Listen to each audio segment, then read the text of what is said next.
Welcome to Disruptive Successor, a show for next generation leaders in family businesses and entrepreneurs who want to disrupt the status quo and take their existing business to a whole new level. We all know that what got us here isn't going to get us there. This show will provide inspiration, advice, and resources to help you create massive impact. Hi, welcome back to another episode of the Disruptive Successor podcast. I'm your host, Jonathan Goldhill, and today's guest is an attorney because we need to know the legal issues that face our business. I've invited Mitch Beinhaker from New Jersey, just west of Staten Island, New York City, to talk to us about family business issues. You've heard of family law. Well, that's when you are getting divorced or married or a prenup. And you've heard of business law, and that's for doing transactions, setting up corporations. But a family business lawyer, which Mitch is, he occupies the space in between those two types of counsel. And so, Mitch, welcome to the show. Thanks, I know you've been doing this for a long time. Just a little more on your bio. You've been like me. You've been at this more than 25 years, and you are a sole practitioner, and you handle a lot of things from business development, marketing, firm management, business transactional stuff. You've done commercial transactions, real estate work, risk work.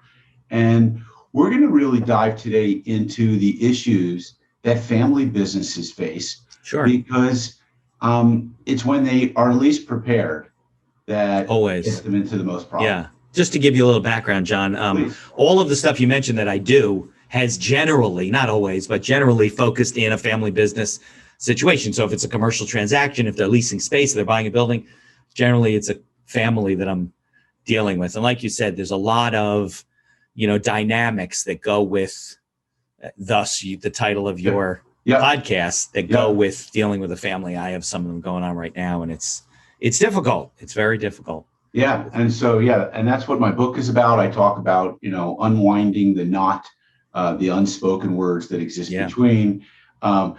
Just as a side note, I've been binge watching a Paramount Pictures program called Yellowstone. That's the Kevin Costner series, right? Exactly. And it takes place in Wyoming, and it's Montana, rather, Bozeman, Montana. And it's sort of like Succession, which was Succession is a good one too. Right? Yeah. And it's kind of like Sopranos in Montana. So but it's the unspoken things that go on between family members, and they talk openly in the show about changing the trust and who's going to be in the trust and who's out of the trust and the feelings that come up. And so a lot of what we're going to talk about are rooted in first getting clear on how do you feel about who's in your business and who you want to share it with. And so one of the things that I'd like to talk with you about is I've been using since 1991 a document called Partnership Agreements, Issues to Consider.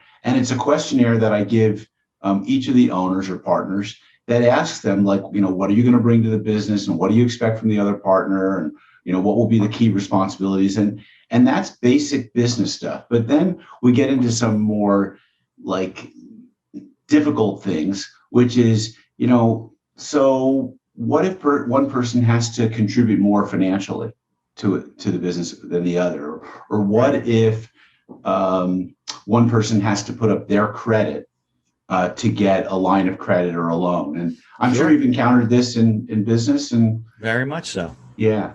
So what are some of the things that people ought to think about when they go into those situations, so that because there should be some kind of it's not a prenuptial, but it's kind of a business prenuptial. I mean, there's probably two main documents that you're talking about. And when I start the discussion, the families usually are like, oh, well, we know what we want, and how, they're questioning, why is it so expensive? Because it's time and whatever.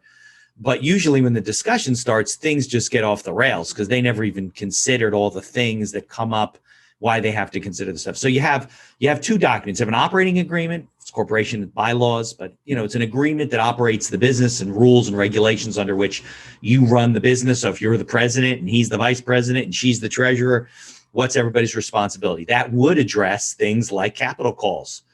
Right. What if you can't put money into the business? If it's significant, it may be a larger issue. If it's not as significant, maybe capital accounts are just not equal, even though your voting may be equal. But those are issues that you definitely have to think about.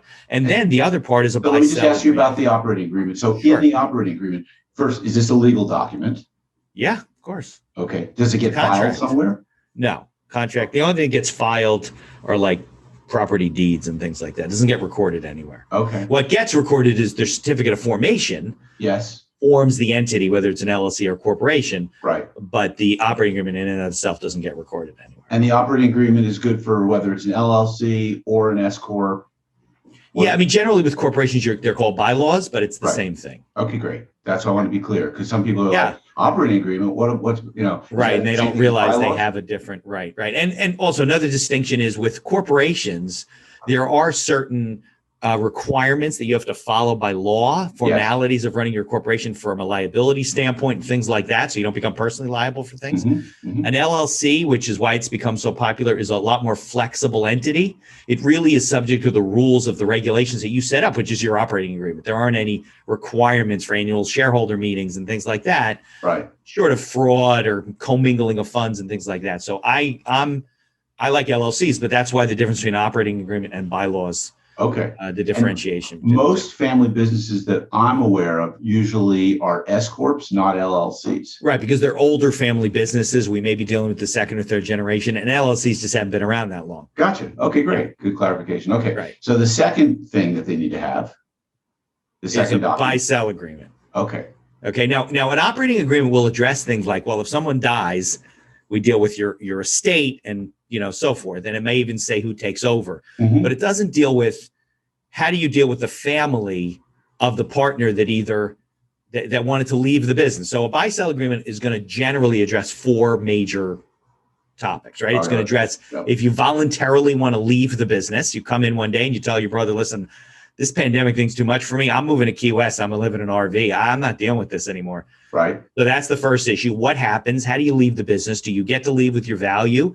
We're not talking publicly traded stock. So you can't just go somewhere and sell your shares. That even has its own restrictions, but certainly it's not liquid, right? The second thing would be involuntary transfer. You're getting sued. You're in the middle of a divorce. You're getting divorced and your spouse, your soon-to-be ex-spouse wants what she considers to be her share of the business. Right. And she may be entitled to it, but that doesn't mean she's entitled to ownership in the business. She may be entitled to equivalent value of the business, but you want that in writing. Okay. We're going to come back to that point. Yeah, we can come back to that. How do we set then that there's death and disability. Okay. Right. So if you die, what happens? Do you have the right to buy out your sister-in-law's share because you don't want to be partners with her? And disability. If your brother, sister, uncle, cousin, whatever becomes disabled and is no longer able to work for the business, at what point do you guys have to say, okay, it's time to separate. It's time you can't provide value to this business anymore. We have to replace you. So we have to buy you out. So let's talk about the first 2. I bet those are the most common of the 4. The most common that occur, sure. Yeah. But I have plenty of death situations, not as many disability. Yes, not as many disability. But okay, so let's talk about the one where someone involuntarily wants to leave and he kind of wants to be bought out. Yeah. But, doesn't it depend upon whether there's enough cash in the business to buy him out, whether the company can afford to and structuring? Maybe you may need to borrow money. It may give him a note and pay him out over time. In New Jersey, I won't speak for every state, but in New Jersey, if you and I are partners, even if in a family business and you want to separate and I don't want to, you're not a slave to the business. You can go to court and tell a judge, I want to partition the business. The judge will slice the business down the middle. Right. Wow. Now that's not always easy, right? But he'll partition the business and maybe sell assets if they have to. How often does one family member get told by the other family member, well, you got to just go pound some sand in Florida because there's nothing here. I can't pay you and I will when I can. And we're not putting anything in writing. And he doesn't want to get his mom upset, who's older, and have a fight between his brother, but he's pissed because his brother won't pay him. He thinks his brother has all kinds of money because he's been running the business. Probably not true. Right. Business owners live paycheck to paycheck like everyone else. But yeah, it definitely causes discord. And that's why you have to have all these rules set up. If it's not completely ahead of time, it's, now dad's older and I'm coming in as the president, and you're coming in as the treasurer and the secretary, whatever it happens to be. We have to set the rules of voting, of what your rights are and what my rights are. Because if the day comes where you do want to leave the business, that is a really bad time to be making up the rules. Right. But isn't that more common than not? Isn't that to not make up the rules? Yeah, and because probably 99% of the time they don't want to address it. We're family. That's not going to be a problem. And you know what, Mitch? I don't want to sit here as your client and sit and go through every possibility of what might happen and address it, because I'll deal with it then. I don't know how I'm going to feel then. Right. So and then it becomes a bit of a mess. Let's just say. Right. Yeah, I know what you're going to say. But yeah, I mean, look, there's two sides of it. One is you don't know what you want at this point, so you don't want to commit to anything. Mm-hmm. And the other part is you think everything's going to be fine, so why do we have to put that kind of stuff in writing? But ironically, you probably should put it in writing more often with the family situation than with the non-family situation, because non-family situations, you and your partner aren't doing business anymore. And, you recognize that you got to move on. So you figure things out. Now, I have plenty of situations right now where they can't settle who gets the website, who owns the pictures, who owns the social media accounts, this, that, especially if it's a visual business like a florist or a bakery or something like that, and recipes, websites. I mean, all that kind of stuff is difficult. And those things have to really kind of be laid out if you're both splitting up as opposed to one leaving. The guy just wants to get paid. Yeah, I mean, I suppose it's somewhat easy if one is leaving and reopening in a new location somewhere else. As long as it's not down the street. I've had families where the brothers break up. The dad used to have a business. Now they're both in the same business. Right. And there's a lot of lawsuits going on. And they're like, what are you in my town? You're using the same name. Well, I have the same last name as you. And they've settled over the years, trademark disputes, non-competes, things like that. If your brother wants to leave and start his own business, maybe you shouldn't do it within 20 miles of where you're located. I don't know. And so would you put that into the operating agreement if you had your ideal client? Okay. I try to discuss these types of things. I mean, it's my job, as a lawyer with 29 years experience, to say, you need to think about these things, which is, like I said, why it always gets more involved than they think it's going to be. Because as soon as I bring these 7 issues up, the other brother goes, I never really thought about that. Like, I don't know what I want. But they recognize that something needs to be done because their good friend had a business with his family and it blew up. They don't talk to each other anymore. I mean, I do have families that are selling a business, for example, and the siblings don't talk. Yeah. And we all have different lawyers, and it's just a mess. I bet. Yeah. I mean, it saves money. It saves aggravation. Those are the two things, because these things become very emotional for a lot of people. All right. So let's talk about the prenup, if you will, and how that plays into situation, that second situation where there's a divorce. Here, a book I was just given, it's called Business Divorce. Can you see that? No, I can't see it. It's getting blocked by the screen. It's getting blocked by the virtual background. Yeah. It's called Business Divorce. Okay. Yeah. And so, I have clients who have built considerable sized businesses. They're making a few $100,000 a year. They're doing in excess of $10 million gross revenues. They've got a lot of perks coming through. They're getting ready maybe to get married. And, what should I be telling him? Yeah.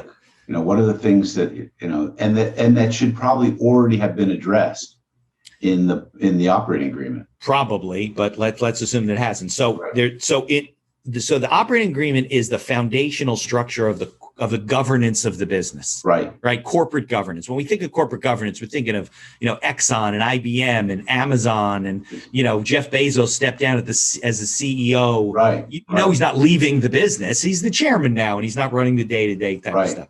But when it comes to businesses, don't have any idea what corporate governance is. Right. Exactly. So that it's very important for a family, especially, right, to set up a structure whereby not only do the parties participate in the process of running the business, and maybe not day to day, but quarterly, where there's communication from the top. So there's a lot of transparency because it avoids problems. But also, what are the rules to govern the business and the operations of the business. What are the rules around executive board meetings? What are rules around shareholder meetings? Because those may be different.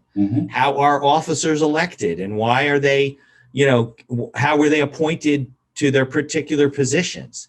Is there a difference between C-suite executives and officers? Sometimes there is, like there's a president and CEO. A lot of times with small business, people are just making up titles like, I'm the president and CEO. What does that mean? Not much. All right, but let's get into, so what is that best practice? What would I advise the client? You're getting married and you've got to protect your business. What should be in place, ideally, best practice? Yeah, well, ideally, first the clients, the family, let's say, right, has to figure out kind of who does what in the business. Okay. And a lot of it's done like off the cuff. Like, you're the president, you run the business, you come in, you sit in it, but your brother does this and your sister does this, and everybody kind of has a title, but they're kind of all over the place. There's projects overlapped and nobody really has reporting. You got to define the roles. Accountability, I call it the accountability chart, and it's the roles and the functions. John's in charge of marketing, George is in charge of accounting. Correct. And Ringo's the rainmaker. Right. And that structure needs to be followed, because I find in a lot of family businesses, especially where the brothers, I'm just using the brothers as an example, but the children have taken over the business, run the business now. The dad was running the business for years. He may have employees that have been there longer than the children.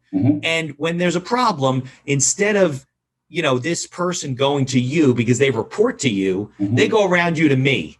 And then I go, listen, I'll talk to Jonathan. Just go ahead and do what you need to do. And that creates discord and problems. Okay, so we're going to work on roles and responsibilities and accountabilities, and who does what. What's next? How do they protect so that in a divorce, the wife isn't suddenly, or the spouse isn't suddenly saying, I want, I'm coming in, or I want a part, or I want my money, or, how do they protect that?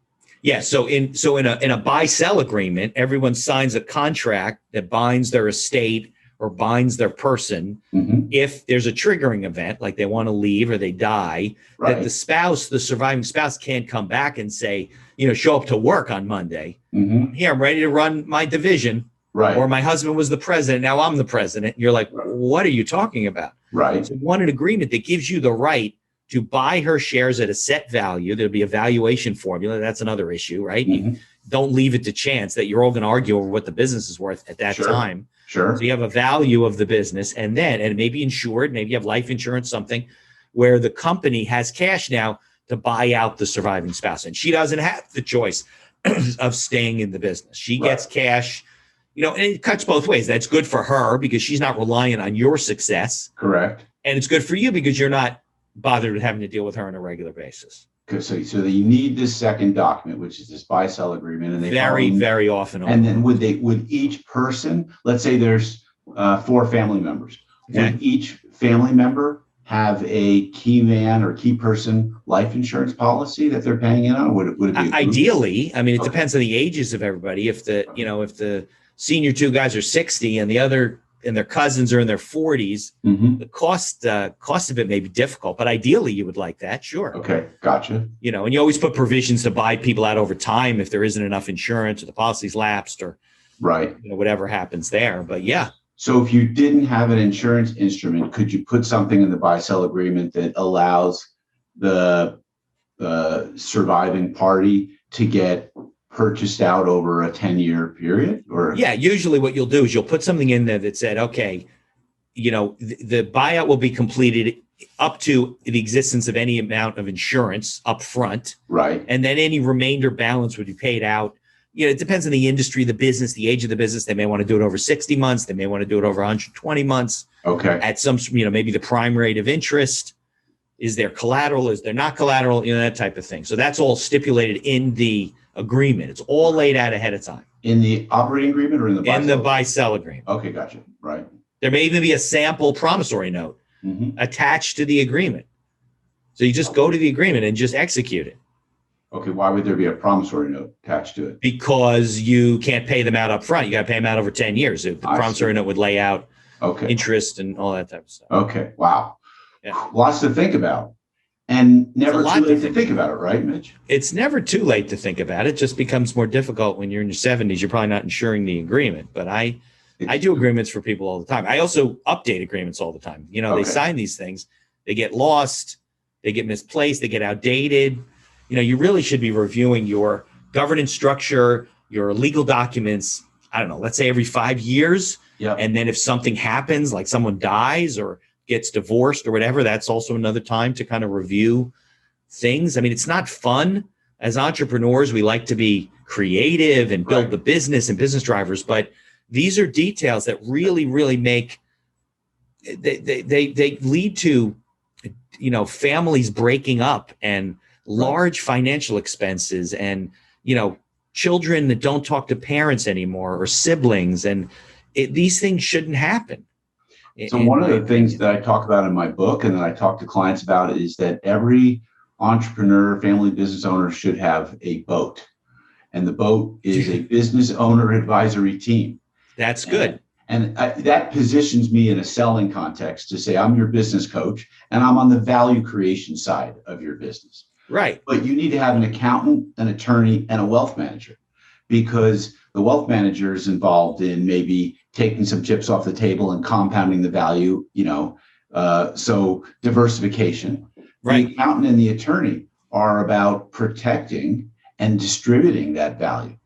For sure. So, so super important. I'm a big advocate of advisory boards. I like it. So you recommend that people even early on have a couple of people, a mentor. You got to build an advisory board of outside people that are going to bring value to your business. And have them talking to each other as well. Correct. So that they're not all dealt with separately. Right. Yeah. Have quarterly meetings, even if it's on Zoom, for people to get the board members get to know each other. It's a good opportunity for them to network. It's a good opportunity for them to share ideas about your business. There are things that if you pick the right people that they have experience that you'll spend a lifetime trying to learn. Yeah.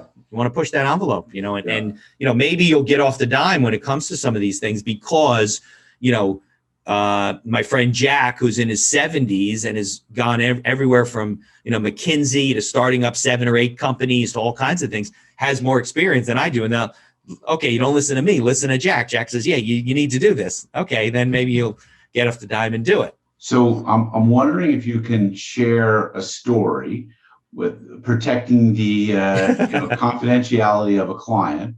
And you could make up the story a little bit, but what's a worst case type of scenario that you've seen and had to, unwind or work through?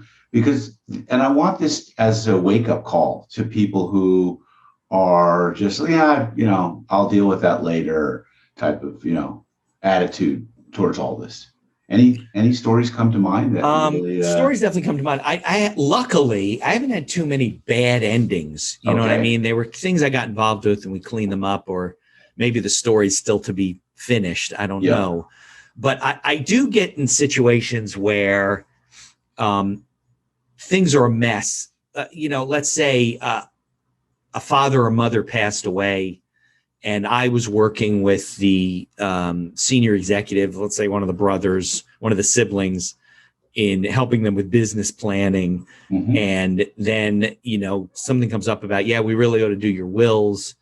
And the comment is, we really ought to do that because my brother owns 50% of the business. I'm like, you have a brother? That type of stuff. Mm-hmm. And then as you go through files, things get pulled out like an old judgment they use. Your parents sold a business and these people defaulted and there's all these things going on. And it becomes a puzzle putting it back together. Right. And there's a lot of waste and a lot of loss and a lot of legal fees and a lot of trying to put things back together and kind of clean things up. Now you hope, I have had situations, unfortunately, where, parents aren't well. One has passed away and the other one has dementia and they can't execute any new documents. So therefore, the company's still in their name and it becomes very difficult and you can't do it until they die, which could lead to more costs of death, taxes that need to be paid, things like that. Very difficult. I've had situations where siblings don't talk to each other, even though they still own the business together. One runs the business and, so they, the one wants, okay, well, we're going to sell. And the other siblings are against that. They're like, well, you don't run the business. What are you talking about? And there's been a lot of heartache and breakup and loss because of that. Some of them ended up in court where they the judge basically orders that things be sold and separated. You know, brutal. Yeah, tough. I mean, most of the time people come around. I mean, they might not be too happy with the result completely. They think they deserve more. Right. But at the end of the day, they want to fight to live another day. And I try to, I told you, I don't litigate. I'm not so somebody else has to come in. I got to bring people in, but I am a negotiator, and I do know that my clients never win, nor do their siblings win suing each other. So I try to get them to, use sound judgment and don't, give away portions of your life that you will never get back because you're obstinate and upset, maybe rightly so. You know what I mean? Just let it go. There's things you can't correct, and maybe you will talk someday, maybe you won't. But look, I have friends that haven't talked to their families in 15 years, and families don't even know they had kids. Wow. It's terrible. And these aren't all people that I've worked for, but they're people that I do know. Hopefully not. Family businesses. Yeah. Let's switch gears here a little bit. You deal with clients who probably come in and feel as though one family member is contributing more value to the business than the other. Sometimes I get people that come to me and say, listen, I've been running this business, happened at least half a dozen times. I've been running this business. My brother and I took it over. My sister and I took it over from my dad. Mm-hmm. We've been running the business. I'm the president of the company. My brother owns 50% of the business and basically does nothing. Right. And I said, well, what does your operating agreement say? Well, we don't have an operating agreement. He knows I'm the president, but he's in so the brother's taking out 50% of the profits of the business and really isn't contributing anything. Right. And the other brother is upset about it. He wants to lay down that either you do half of the work or you give up a portion of ownership and profits and so forth. And when there's nothing in writing, you don't have a lot of leverage. Not a lot of leverage, right? Nope. Comes kind of a sticky situation. In one of those situations, what we did was we went back to the other siblings, more than one sibling, we went back to the other siblings and say, listen, John hired me to take a look at your governance structure and so forth. We're going to be putting agreements in place and structure so everybody knows what the rules are and how you run the company. We're going to get more formal. Your business is growing. Now you're doing 50 million in sales, not 500,000. Mm-hmm. And in that case, most of the siblings went along with, okay, I understand. I don't work as much. So therefore this should be my responsibility. I don't want these, like you would say, okay, fine. You own 50% of the business. Here's what you got to do. And you give them a long list of stuff. And then the sibling goes, oh, I don't want to do all that stuff. Well, but you own 50% of the business. You have to do all that stuff. Okay. And they make adjustments. So what if you had this is like a unicorn, I guess, a very proactive set of business owners and leaders, and they wanted to address this proactively. So in advance of anything like this happening, at the beginning? So they want to address, how do we address compensation? How do we address, equity? Right. Again, how do we address the fact that one person might be putting up their creditworthiness to buy, let's say, a real estate building in the company's name? Right. Or one person might have the down payment money. Well, that's easier to deal with than the creditworthiness. Right. So what are some, what could the proactive business owner put into place? Yeah, I mean, there's a lot of creative things to do. I don't always come to situations where it's distressed.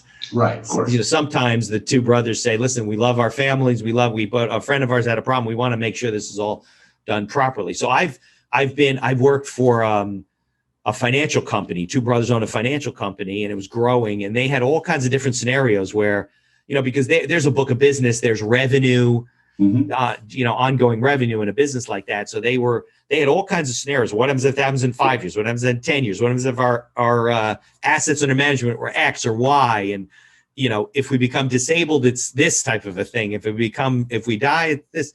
It was a very complicated agreement for me, but there was all kinds of scenarios that they wanted to address.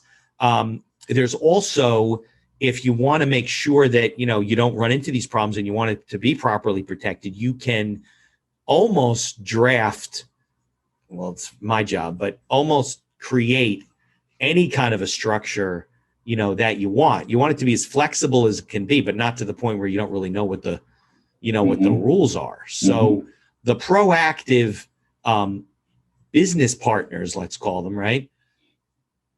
they're the ones that are good at, their business planning. They probably use strategic planning methods. They're probably pretty on top of things. And I've been brought things where people said, listen, our one partner's leaving, our other guy's coming in. Here's our operating agreement. We need the operating agreement updated. We need you to execute with him, make it a note. He's got a lawyer. And there's some arguing, but for the most part, it goes pretty smooth because they were proactive and they did put those mechanisms in place to deal with those kind of issues. Right. I'm sort of reading between the lines here.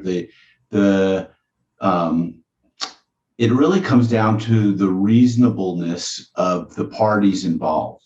If, let's say, there's Johnny and Jimmy and their brothers and their business partners, and Jimmy wants to get into a related business. Let's say they're wholesalers, and one wants to get into manufacturing.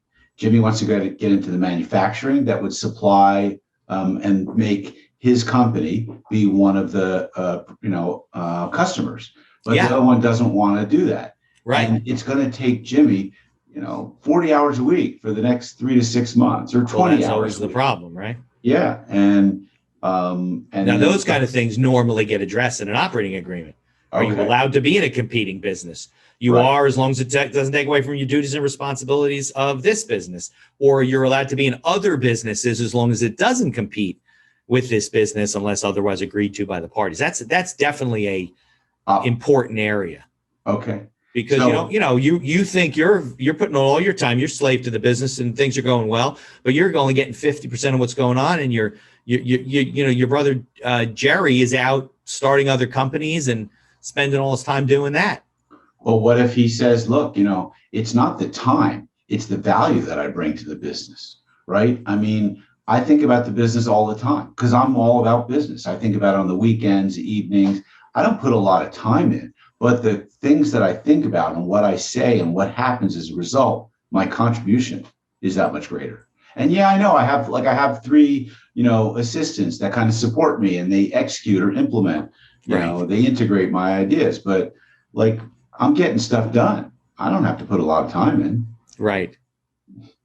I mean, at the end of the day, that's why you need governance. That's why you need job responsibilities. That's why, if Jerry is responsible for driving business and he's only in 1 day a week, but their revenue's going up and he's bringing in opportunities all the time, that may be, but the fact that he's thinking about it when he sleeps and sits on the toilet, it's probably less of a value to the company than he thinks it is. There's always a big problem, and this is true with family situations and non-family situations, where partners overvalue themselves and undervalue other people. Definitely a common theme. Right. And you really need to be empathetic to your partner, to your sibling, to your relative in the business in return where he is empathetic to you. Because that's if you don't see each other's things through each other's eyes, you're never going to get anywhere. And so I imagine sometimes it's the lawyer's job, sometimes it's the coach, sometimes it's the accountant, sometimes the insurance agent's job to sort of point these discrepancies out and try and bring the parties together to reasonably agree on how to go forward. Yeah, well, I think it's hopefully all 4 of them talking reason and sense into the parties that are involved, because if it's the operating agreement and establishing the business or corporate governance, probably me. If it's the buy-sell agreement, it may be started by the insurance agent because he's trying to put insurance in place for the business, and he says, I need a copy of your buy-sell agreement, or we don't have one, that type of thing. The CPA certainly should be intimately involved in their finances and know what's going on, who's getting paid what, and so forth. Right. And the coach is probably the person who, really gets them to be reasonable about the processes, and maybe even like you have traction on your shelf behind you, maybe even gets them into a strategic planning system that allows them to, feel empowered and part of things. A lot of problems with family businesses come up just because out of neglect, right? They come in and the business is run and it's taken for granted, and he's doing this and she's doing this. And next thing you know, he's not happy, or, he's sick and he can't operate in the business. And why am I doing all the work? Right. Thing. Right. And it's not addressed. And it's not until guys like you and I get involved where we start asking the questions. Well, let's start by taking a look at your corporate governance and your agreements. Well, we don't have any agreements, or we had an agreement. I can't find it. Okay. We got to find your agreements to get that done.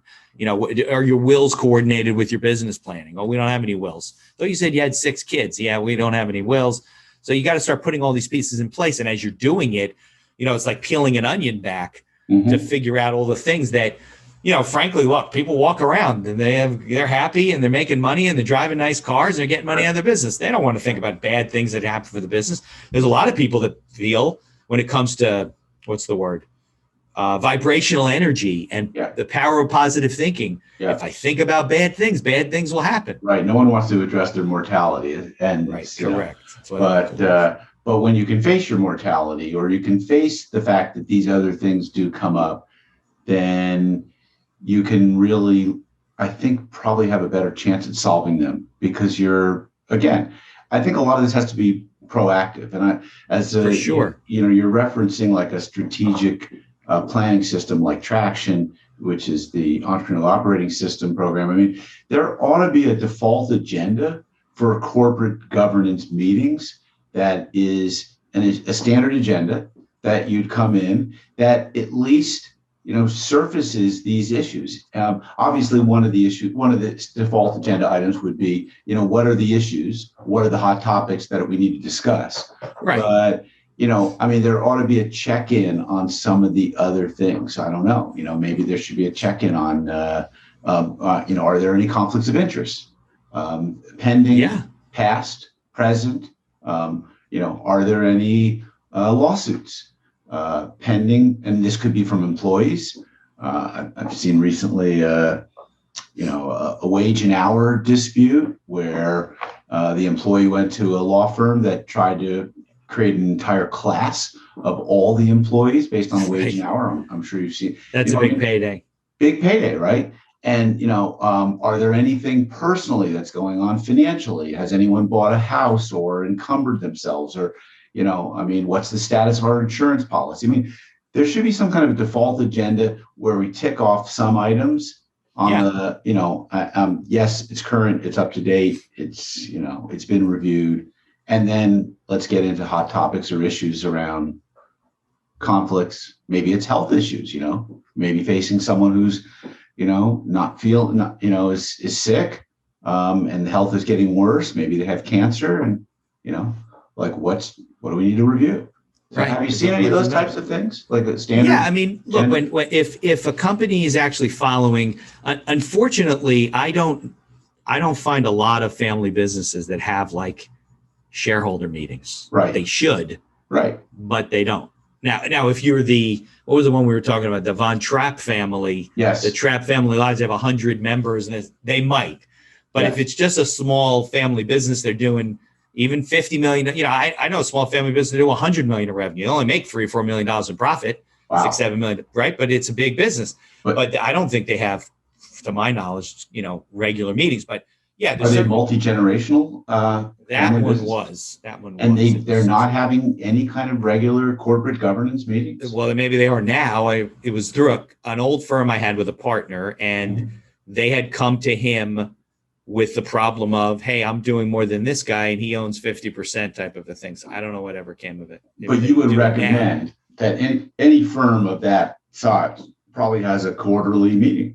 Would you not? Yeah, has quarterly shareholder meetings. On the shareholder agenda, you address marketing, you address personnel, you address, products and services, you address finances, and then you bring up any issues that are pending, health issues, right? Governance issues, really, that need to be addressed. Maybe things need to be updated. You also know most corporations, if you're a member of a corporation, nonprofit, for-profit, not a family, generally you're asked to sign a disclosure on an annual basis that say you don't have conflicts of interest with the company, that that you haven't taken on a lot of debt or something that's in conflict with the business, that nor your spouse. There's things just like if you're on a board in your town, you have to sign disclosure agreements to show that you're not. Now families probably do that too. Absolutely. Now, there's a lot of trust. Let's clarify. So the shareholder meeting, that might be different than the family meeting. The family meeting might be just family members who may or may not be shareholders. Well, not necessarily. I would say that The shareholder meeting would be people that own portions of the business. It Correct. might not all be family. Right, of course. Okay. Then there's a board of directors that might meet on a monthly basis, at least communicate through Zoom or whatever. Those are the officers that run the business. Those are the executives. That's a smaller group, typically, almost all. Right. Right. But there also may be structures in management that have nothing to do with whether you're family or not, but you have reporting and things like that, because you have to have department meetings, and those department meetings have to meet with the senior management. Not part of the board of directors, but part of it, every day. So you may have multiple levels. So if you're the president of the company, you may be meeting with management, you may be meeting with your board, you may be meeting with your shareholders. Maybe there is a family meeting that all the families involved, even though they're not involved in the business, but they own portions of the business that really have nothing to do with the other people that own the business that are not family, just key people that have been given ownership for some reason. That's a separate. Yeah, but that all comes to the governance structure, right? How it's set up and the reporting, because a lot of that falls apart. I have a business right now that I was looking at with a couple of colleagues of mine that we were going to buy. We were raising capital. We had investors, and the business is I won't even say what they do, but the owner is in his 90s. He has no children in the business anymore. He's looking to sell the business. They were at one point a $40 or $50 million business. Now they're like a $10 million business, and it's going in the reverse direction. But he's been taking a lot out for himself and his family on a regular basis. So there were all kinds of issues. If you look at the things that you need to do to position your business to sell, they hadn't done really any of them. Oh boy. And we couldn't really get through the issues to find value there. But, you would talk to the guy who runs the purchasing division and say, well, why is this and this? Well, sometimes I don't want to buy X, and they go to the boss and he does it anyway. There's all that kind of stuff going on. There was no governance structure. I asked them for an org chart, and they gave me this thing. I looked through it. It was really a flow chart of business. Like if an order comes through the door, it goes to this person, that person. I said, this is not an organizational chart. Correct. Yeah. And, so a lot of that stuff, but it had to do with, originally it was a small business. He had a partner, not his family. He had a partner. The partner died 15, 20 years ago. The business has enough momentum to pay his bills and to feed the employees and whatever. It's petering out. And there's nothing in place that really effectively ran the place properly. Old systems. Yeah. Well, I guess as we start to wrap this up, it certainly, there's a story to be told here, which is those who don't plan, what's the old expression, plan to fail. I mean, things will go in the direction of entropy, where everything starts to fall apart if you don't have these things in place. And yet I think we've gotten a preview listening to you, the complexity of trying to think of everything in advance. Because it's impossible to think of everything in advance. Yeah, there's so you have to do it on a regular basis. Yeah, exactly. Yeah. So and I, a takeaway is that life does not happen in a straight line. Right. Yeah. The person who seems to have, even the person who seems to have it all, it's always work. They're successful. That they've had their bumps and bruises along the way, because this life doesn't happen that way. It's part of being alive, right? As you have challenges and health challenges and financial challenges, economic things that people are going through in the last year and a half that they have no control over. Never anticipated that their whole restaurant industry would be shut down for 8 or 10 months. So there's things that go on all the time. So if you don't put these mechanisms in place, they don't have to be something you have to stay up at night thinking about on a regular basis. But you need to just put them in place where on your calendar in the next quarter, we're going to take a look at things and make sure and maybe annually update things. It's got to be a process so you don't think about it. You don't worry about it. You don't, what do we do now? You never want to say that to yourself. Like, what do we do now? Right. If you had done some of the planning and put the process in place, what you're going to do now. Maybe they're calling you, maybe they're calling me, but we say, hey, don't you remember that conversation we had 6 months ago? We have stuff in place. Let's pull them out, see what the agreements say. And let's work through this. It won't be perfect. It won't be easy. It'll still be difficult, but it'll be a lot less difficult than without it.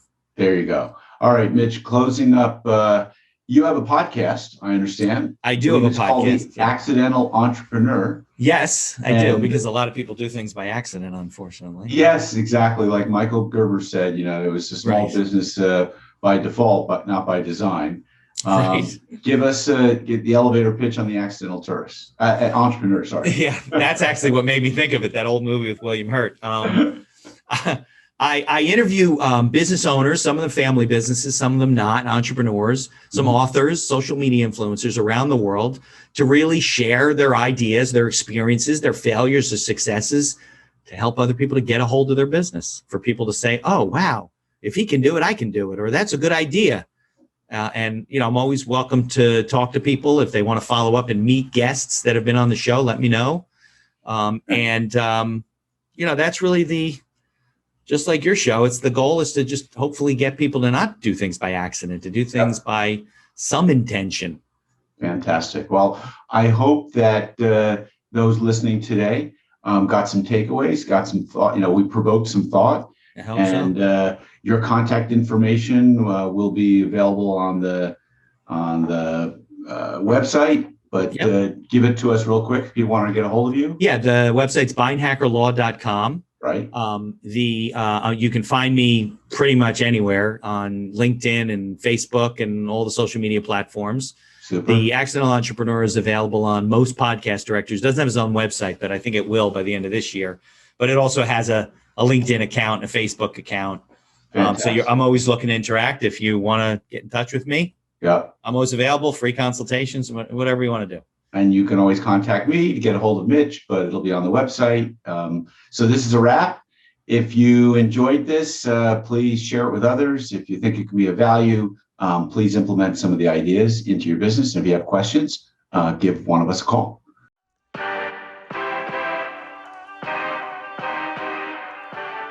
Thank you for joining us on the Disruptive Successor podcast. If you enjoyed today's episode, please subscribe, review, and share with a friend who would benefit from the message. If you're interested in picking up a copy of my book, Disruptive Successor, go to disruptivesuccessor.com.